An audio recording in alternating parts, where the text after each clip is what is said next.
네, COPD부터 이어서 폐 파트 진행을 하도록 하겠습니다. 자, COPD는 여기에서는 좀 시험 문제에 좀 폐 부분에서는 폐질환 부분에서는 COPD가 되게 많이 나오고 있고 노인 인구가 굉장히 많이 생기면서 이 폐쇄성 호흡기 질환도 많이 좀 늘고 있는 추세이기 때문에 이 부분에서는 시험이 좀 계속해서 좀 많이 나오지 않을까라고 예상을 해봅니다. 만성 폐쇄성 질환은 일단 대표적으로 두 가지를 좀 들자면 만성 기관지염과 이제 만성 폐기종, 그러니까 폐기종을 일단 들 수 있는데 만성 기관지염과 폐기종은 약간 두 개가 좀 차이가 좀 있어요. 요거는 일단 만성 기관지염은 우리가 보통 두 개 다 담배 때문에 좀 생기는 건데요. 일단 만성 기관지염은 기관지 안에 이렇게 섬모들이 다 있잖아요. 그러면은 이상한 물질들이 들어오거나 담배 연기, 이런 니코틴 뭐 이런 것들이 일단 들어오게 되면 섬모 활동을 해서 여기에서 이제 가래나 뭐 이런 것들 해서 뭐 이런 것들 이제 다 뱉어내게 되는 거죠. 근데 이게 이제 그 어떻게 보면 이제 염증 물질들이 생길 수도 있고 여기에 이제 또 점액 생산들, 그러니까 가래 생산들을 좀 계속 해내면서 나중엔 결국은 계속 자극이 계속 되다 보니까 여기가 이제 굳은 살이 맥히는 거지. 그렇게 되다 보니까 이게 기관지 벽이 점점 이제 두꺼워지기 시작을 하는 거예요. 그러면서 여기가 이제 기도의 폐쇄가 일어나면서, 그리고 여기에 이제 점액 생산이 이제 컨트롤이 안 될 정도로 막 이렇게 되면서 점액의 과잉 생산이 일단 벌어지게 되고, 그러면서 여기가 경련이 계속 일어나는 거예요. 그러면서 이제 호흡곤란이 계속 이제 생기면서 과소환기가 일어나고, 그다음에 저산소혈증, 과탄산혈증, 뭐 이런 것들, 그리고 심해지면 이제 뭐 더 장기간으로 가면 만성 적혈구 증가증, 뭐 청색증 이런 것들이 좀 생길 수 있는 것이 만성 기관지염의 이제 특징이다라고 일단 보시면요. 폐기종 같은 경우에는 폐기종 같은 경우에도 이제 흡연 때문에 일단 좀 생길 수가 있다 이렇게 돼 있지만, 폐기종 같은 경우에는 여기가 이제 여기 뒤편에 보시면 네, 폐 탄력성에 이제 손상이다, 이게 이제 또 포커스죠. 그래서 과잉 팽창으로 인해서 호흡곤란이 초래되고 이러면서 서서히 진행되는 심한 호흡곤란이 있고 입숨 오므리기 호흡, 점액의 성에 적은 양의 가래, 그러니까 그렇게 양이 그렇게 많지 않다, 가래가. 그리고 기도 폐쇄가 심하고, 여기는 폐기종은 이제 폐포의 문제잖아요. 꽈리들이 이렇게 있으면 이 꽈리들의 탄력성이 떨어지면서 얘가 이렇게 계속 커져 있는 상태가 계속 유지가 되는 거예요. 그렇게 하다 보니까 공기가, 폐 안에 공기가 되게 많죠. 그쵸? 그러다 보니까 두들기면 펑펑 이런 공기 소리가 일단 좀 많이 나는 것으로 보고 있습니다. 그래서 여기 기관지염 환자 이렇게 부어 올라가지고 이렇게 좁아져 있는 거 이렇게 좀 볼 수 있어요. 그래서 그 만성 기관지염과 폐기종의 이제 증상을 좀 표로 해가지고 정리가 진짜 잘 돼 있고, 요걸 보면서 이제 정리를 좀 해주시면 되는데, 만성 기관지염 같은 경우에는 일단 COPD니까 일단 CO2가 많이 올라가 있고 O2가 좀 많이 떨어져 있는 걸 좀 볼 수 있고요. 그러면서 아까 얘기했듯이 뭐가 있어요? 가래를 많이 동반한 기침이 연속적으로 2년 이상 이제 동반되는 것이다, 이렇게 되어 있고요. 폐기종 같은 경우에는 이제 과팽창이 일단 있다. 호흡곤란과 그래서 저산소혈증이 계속 유지되고 있다. 타진했을 때 과공명음이 들린다, 이렇게 되어 있고요. 객담은 적다 해서, 왜냐하면 기도를 침범하지 않기 때문이다, 이렇게 돼 있죠. 그래서 요 두 가지를 이제 특징적인 것들을 이제 기억을 해주시면 되겠고, 합병증은 호흡성 산증, 호흡 부전 뭐 이런 것들 해서 기타 등등 이런 것들이 좀 많이 생기게 돼 있는 거죠. 자, 기자호흡을 보통 이제 많이 하고 있고요. 술통형 모양의 흉곽, 펄스립 호흡 이런 것들은 공통적으로 나오고 있고, 노력성 호기랑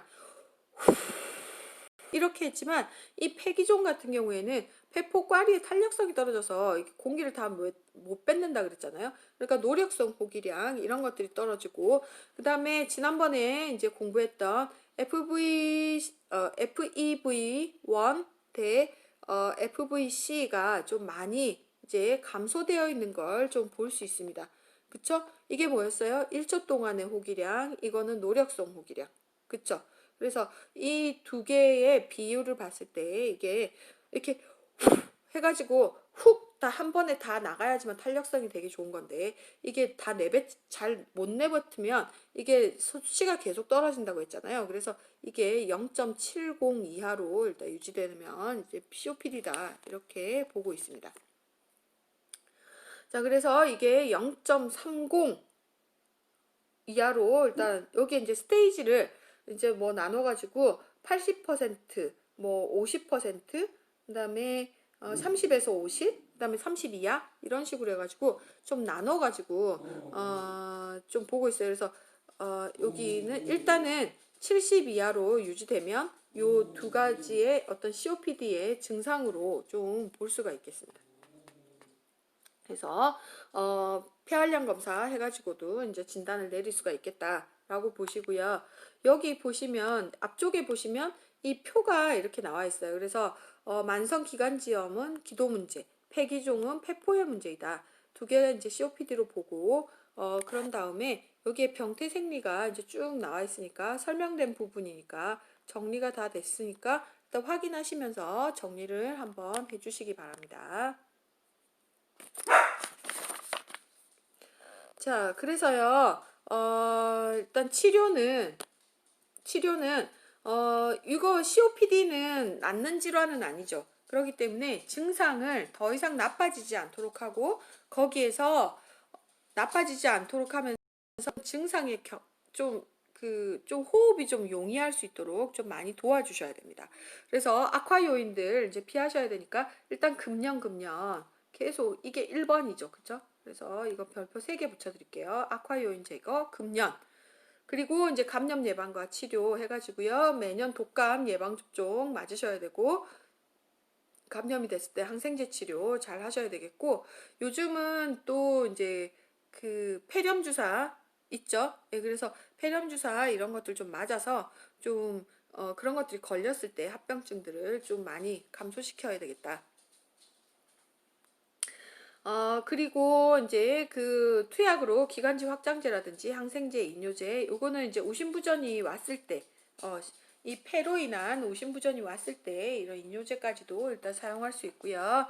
자, 그리고 이제 호흡요법으로 분무요법, 산소요법 일단 사용할 수 있습니다.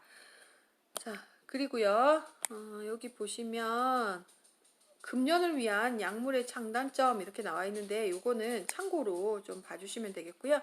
자, 간호중재로 보시면 호흡 운동 해가지고 펄스립 브리딩을 한다 이렇게 나와 있죠. 그래서 이 펄스립 브리딩을 하는 거는 아까 우리가 공부했던 핍을 일부러 걸어준다고 보시면 돼요. 그래서 핍을 걸어서 폐포에 이렇게 압력을 이렇게 좀 주게 되면, 예, 그래서 여기에 뭐 이렇게 코로 들이쉬고 입으로 이렇게 내쉬게 되면 압력을 이렇게 걸어서요. 여기에 그 산소를 조금 더 이렇게 넣어줄 수 있도록 이렇게 하는 거를 이제 펄스립 브리딩을 하는 거죠. 그래서 기도 허탈을 예방하는 것으로 일단 되어 있고, 그리고 이제 횡격막을 통해서 이제 그 호흡을 하도록 복부 횡격막 호흡 할 수 있도록 이렇게 해야 되겠고, 자, 기관지 경련 예방을 위해서 기도 자극을 좀 피하는 것으로 해서 얘도 흡연을 반드시 막도록 그렇게 해서 금연을 할 수 있도록 하고요. 먼지나 가스, 공기 오염 이런 것들이 없도록 해서 기관지를 좀 자극이 없도록 하기 위해서 이제 공기 좋은 데로 이사를 이제 가시는 게 이 사람들은 훨씬 좀 도움이 좀 되겠죠. 그죠? 자, 기도 청결하기 위해서 안팎으로 다스린다고 했어요. 물을 좀 많이 먹고 밖에서 이렇게 좀 물리요법 이런 것들 체위 그 백 이런 것들 다 통해 가지고 일단 하고요.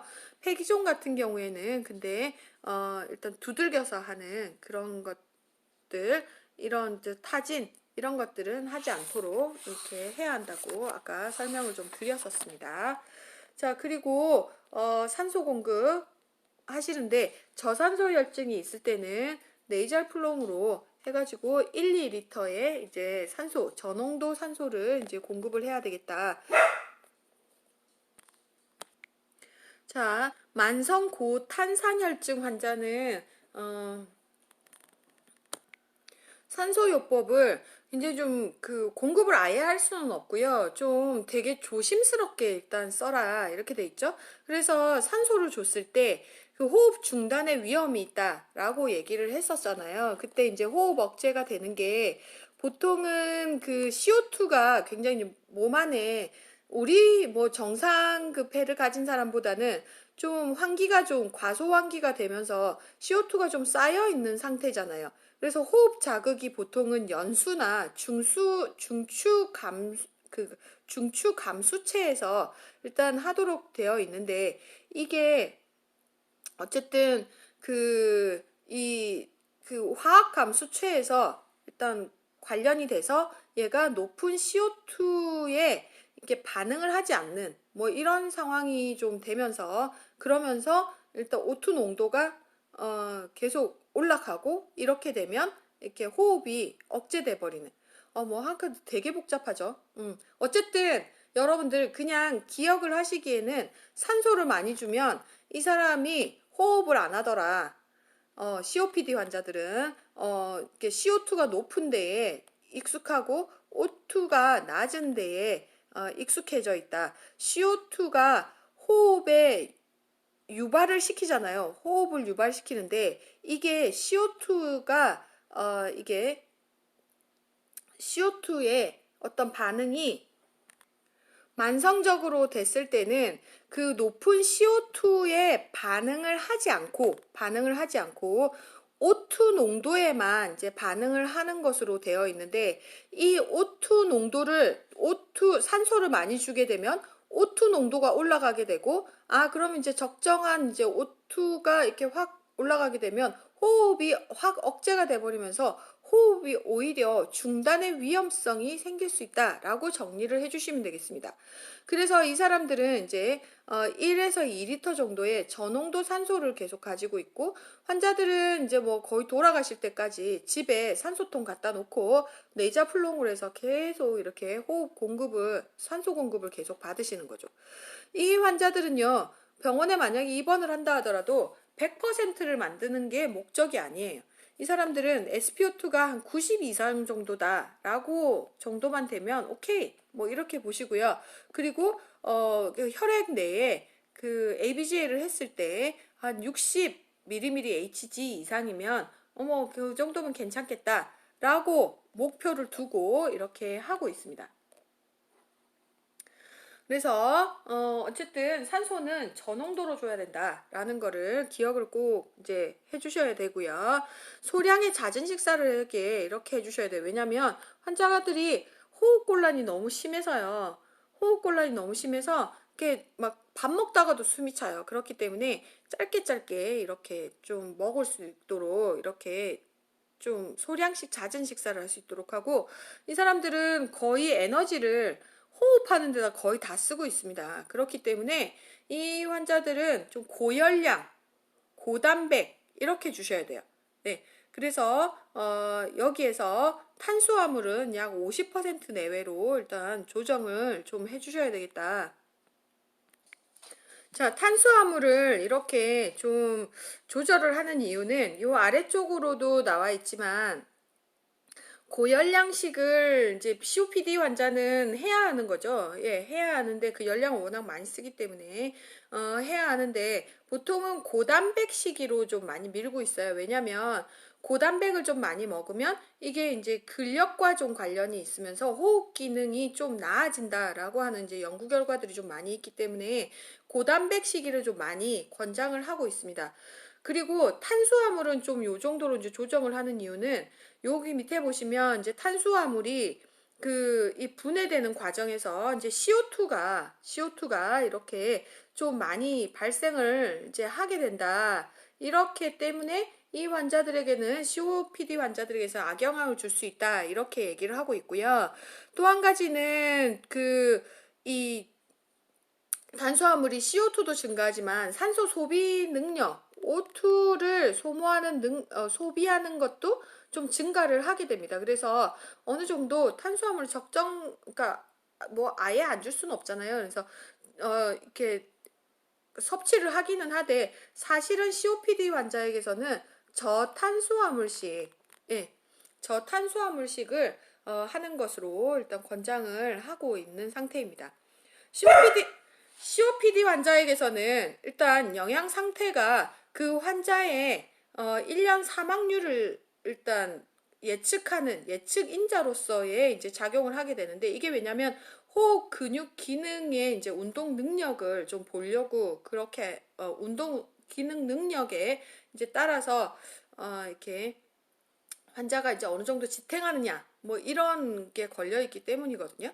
그래서 이 환자들은 일단은 그러면 고단백을 해주는 게 맞고, 탄수화물은 저탄수화물을 해주는 게 맞고, 그러면 지방식은 어떻게 하느냐 이렇게 되면요, 지방식을 줬더니 CO2 수치가 혈액 내에 좀 떨어지더라, 고지방식을 했더니 떨어지더라, 그렇게 해서 폐기능을 좀 증진시키는 데는 좀 도움이 됐지만, 지방식이가 위내에 계속 남아 있음으로써 이게 이제 이 영양면에서는 좀 이렇게 좀 별로 좋지 않은 영향을 좀 주더라, 이렇게 해서요, 고지방식에 대해서는 약간의 논란이 좀 있기 때문에 여기에서, 그래서 지방식 관련한 이야기는 여기에서 지금 빠져 있는 상황이거든요. 그래서 이거는 이제 지방은 그러면 좀 제쳐두고, 그러면 이 환자들은, COPD 환자들은 고단백 저탄수화물을 해야 되겠구나 라는 것만 기억을 꼭 해주시면 되겠습니다. 되셨죠?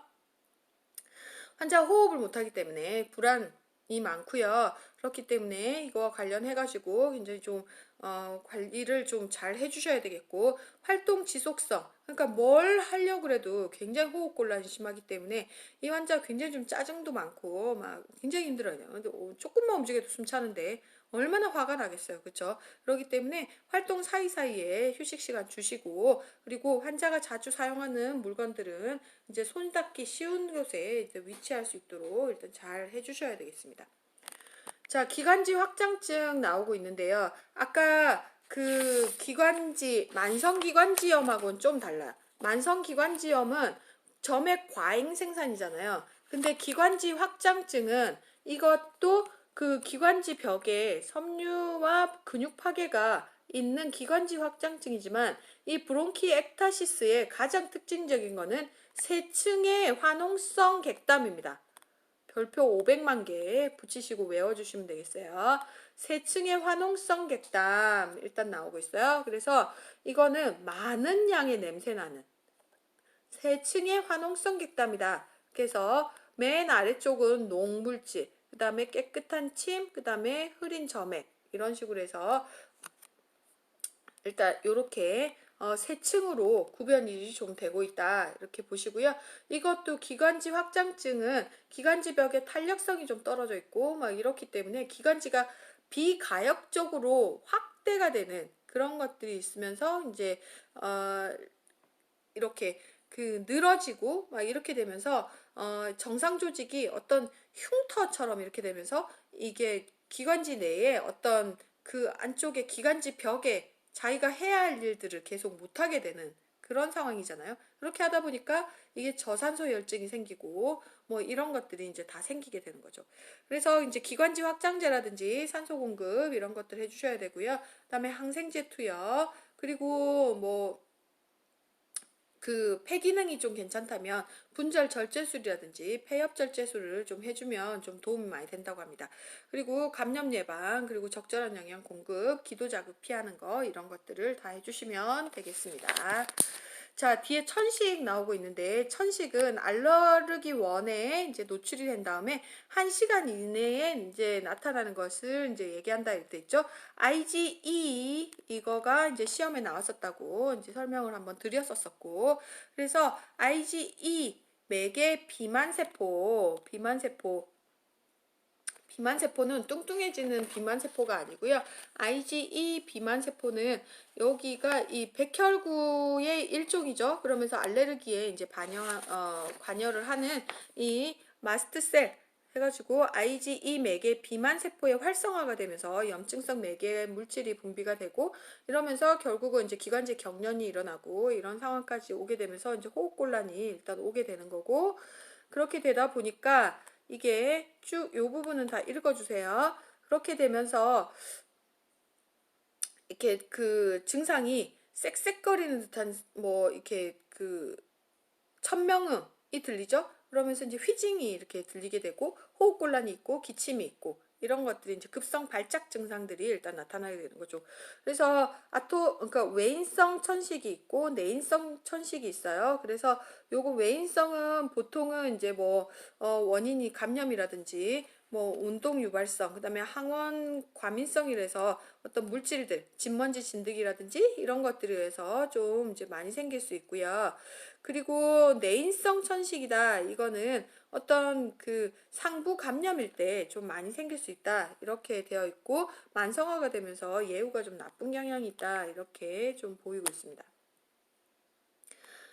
자, 증상은 이제 휘징, 천명음이 있다. 이렇게 얘기를 했고요. 여기에서 환자가 이제 기의성 맥박, 그러니까 숨을 이렇게 크게 이렇게 이제 막 들이쉬게 되면 이제 혈압이 이렇게 떨어지는 이런 기의성 맥박, 보조호흡근 사용, 그다음 비익 확장 이런 것들이 있고요. 이제 밤에 이거는 좀 호발되는 양상을 좀 보이고 있다. 이렇게 되고 있어요. 자, 그래서 이제 폐기능 검사를 한다. 이렇게 되면 이 사람들은 무엇을 하냐면 확장지 투여 후 검사를 일단 하게 돼요. 그래서 그냥 검사 한번 하고 확장제 투여한 다음에 이거에 대해서 이렇게 효과가 있는지를 보는 건데 보통 FEV1 1초 동안 나가는 노력성 호기압이 일단 1초 동안 나가는 이 호흡의 양이 12에서 15% 정도 요 프리포스트로 차이가 난다. 이렇게 되면 약물의 효과가 있구나라고 이제 생각을 하고 있고요. ABGA 검사해서 일단 알 수 있고 그다음에 알레르기 피부 검사, 객단 검사 이런 것들 통해서 이제 알 수 있는데요. 일단 환자 뭐 보면 딱 이제 천식 환자 거의 좀 표가 날 정도로 잘 보입니다. 그리고 이제 기관지 확장제를 이제 쓰게 되는데 우리가 이제 베타 아고니스트를 쓰거든요. 그래서 베타 수용체에 이제 작용을 하는데 이게 이제 기관지 평활근에 좀 많이 있어요. 그래서 여기에 이제 평활근에 작용을 해서 기관지의 경련을 좀 이제 감소시키는 약이다. 그래서 이거는 단기약과 이제 장기약으로 일단 나누고 있어요. 그래서 단기약을 우리가 보통 사바라고 많이 하고요. 쇼덱팅, 브론코, 잠깐만. 맨날 까먹어요. 사바는 쇼덱팅, 쇼덱팅 베타 아고니스트. 시간이 많이 늦어가지고 이렇게 머리가 정지가 올라 그래. 자, 그래서 쇼덱팅 베타 아고니스트 해서 사바라고 하고요. 그다음에 여기에 라바라고 해서 이제 그 장기작용 약, 그러니까 지속성 약. 여기는 속효성 약. 이렇게 나누고 있습니다. 그래서 사바라바로 나눠서 단기작용과 이제 장기작용 약으로 일단 나눠서 일단 약을 이제 쓰고 있고요. 그러면서 우리가 좀 잘 알고 있는 이제 알부테롤,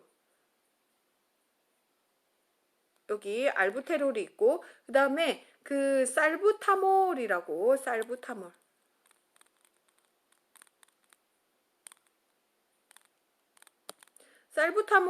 그래서 같은 약은 알부타몰이라고 하고 이거는 벤톨린이라는 약입니다. 가장 우리가 많이 하는 약이죠. 그래서 베타 아고니스트인 이제 벤톨린을 이제 기관지 확장제로 일단 사용을 가장 많이 하고 있죠. 예, 그렇게 하면서 이런 약들 많이 쓰고요. 안티콜리너직스로 해서 아트로벤트 이 약도 이제 기관지 확장제로서 일단 사용을 하고 있습니다. 그래서 가장 많이 쓰는 약인 벤톨린, 아트로벤트 이렇게 쓰고 있고요. 그 다음에 우리가 요 항염증제로 해서요. 항염증제로 해서 콜티코스테로이드 일단 많이 쓰고 용으로는 이제 풀미코트라는 약, 이 약을 좀 많이 쓰고 있고요. 그리고 이제 비스테로이드 계열 약으로 해서 비만 세포를 억제시키는 그런 약물들도 많이 쓰고 있습니다. 그리고 류코트리엔 류코트리엔 완화제라고 해서요. 류코트리엔도 그 백혈구에 일단 그 어떤 그 염증에 관여하는 그 백혈구와 면역세포에 포함되어 있는 그 이 염증에 관여하는 이 물질인 류코트리엔을 좀 완화시켜주는 그런 약물들, 이런 약물들도 사용을 하고 있습니다. 그래서 우리가 이제 시뮬레이션 할 때 여러분들이 이 약물들이 어떤 약물들이 얘가 기관지 확장제인지 뭐 아니면 뭐 항염증제인지 이거가 어떤 약물들인지를 이게 베타 아고니스트인지 이게 안티콜리너직스인지 이런 것들은 좀 알고 계시면 좋겠다는 거죠. 그리고 이 약 말고도 뭘 또 많이 쓰냐면 뮤코미스트라는 약을 좀 많이 쓰고 있거든요. 그래서 뮤코미스트 같은 경우에는 이거는 기관 그 분비물을 좀 묽게 해가지고 일단 밖으로 빠져나오도록 이렇게 하고 있는 약이에요. 그래서 뭐 의사들이 보면 의사 선생님들이 보통 뭐 단기작용, 장기작용약, 그다음에 아트로벤트, 뭐 뮤코미스트 이거를 좀 계산을 잘 해가지고 이렇게 줍니다. 그렇게 해가지고 어떤 거는 하루에 3번 쓰는 거, 어떤 거는 하루 2번 쓰는 거, 어떤 거는 하루에 4번 쓰는 거, 뭐 이런 식으로 해가지고 네뷸라이저를 계속 이렇게 좀 많이 해주고 있죠. 그리고 이거를 이제 규칙적으로도 사용하지만 환자가 처음에 왔을 때 천식 환자로 왔을 때 이 뮤코미스트란다.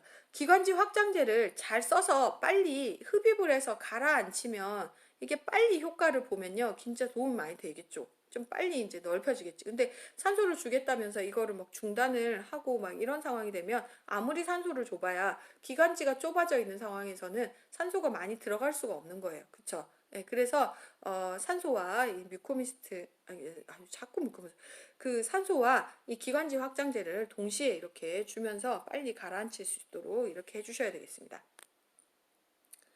자, 간호중재로는 이제 천식이 이제 왔다 이렇게 되면 이제 약물을 이제 다 급성인 것 같은 경우에는 기도 개방 빨리 해주시고, 그쵸? 빨리 해주시고, 그다음에 이제 산소 공급 해주셔야 되는데 여기에 보시면 그 비강 캐뉼라로 이제 6리터 이게 이제 맥시멈 주는 거죠. 그죠? 이게 안 되면 이제 마스크로 해가지고 일단 주시면서 하지만 이게 마스크 같은 경우에는 굉장히 질식감 이렇게 막 숨이 막힌다는 느낌 가뜩이나 막히는데 사실은 마스크 때문에 막히는 느낌은 좀 있을 수가 있죠. 근데 호흡곤란이 워낙 심한 상태에서 마스크를 끼면 더 이렇게 호흡곤란이 더 느껴지기 때문에 일단 비강 캐뉼라로 6리터로 해서 좀 최대한 맥시멈 줘보고 그래도 산소 포화도가 유지가 좀 잘 안 된다 이렇게 되면 이제 마스크로 그냥 변경을 해서 이렇게 주도록 하고 있습니다. 자, 그래서 용량에 따라서 일단 조절을 그렇게 해주시면 되고요. 자, 만성천식이다 이러면은 본인이 이제 집에서 관리를 좀 할 수 있도록 이렇게 자가간호에 좀 포커스를 좀 주시고 이렇게 하셔야 돼요. 그래서 약물 투여, 이행하는 것들, 그다음에 분무기 흡입들을 어떻게 하는지 이런 것들에 대한 거를 되게 이렇게 좀 많이 익숙해져야 되거든요. 그래서 일단 흔들어 가지고 이 꼬다리가 아래쪽 부분으로 내려오도록 해서 들이신 다음에 10초를 꼭 쉬셔야 돼요. 근데 진짜 이 호흡곤란이 와가지고 힘든 사람한테 10초를 쉬라는 거는 정말 이게 쉽지 않은 일이더라고요. 정말 힘들더라고요. 예, 그래서 일단은 어떻게든 최대한 숨을 들이쉬고, 그죠? 약을 할 때 들이쉬고 최대한 참아서 이렇게 약물이 빨리 이렇게 좀 이렇게 흡입이 입안에만 있지 않고 폐까지 잘 넘어갈 수 있도록 할 수 있도록 하는 게 가장 중요하다고 할 수 있겠어요. 그래서 진짜 심한 경우에는 분무기 흡입 가지고 안 됩니다. 네, 그래서 빨리 정주로 IV로 주시고 빨리 산소하고 네뷸라이저 같이 주시고 이렇게 해서 이제 해결을 보시면 되겠어요. 자, 낭성 섬유종이랑 뒤에 진폐증 이 부분은 시험에 그렇게 잘 나오는 부분 아니고 해서 여러분들이 읽으시면서 한번 그냥 정리를 한번 해봐 주시기를 바랍니다. 자, 좀 쉬었다가 또 진행을 하도록 하겠습니다.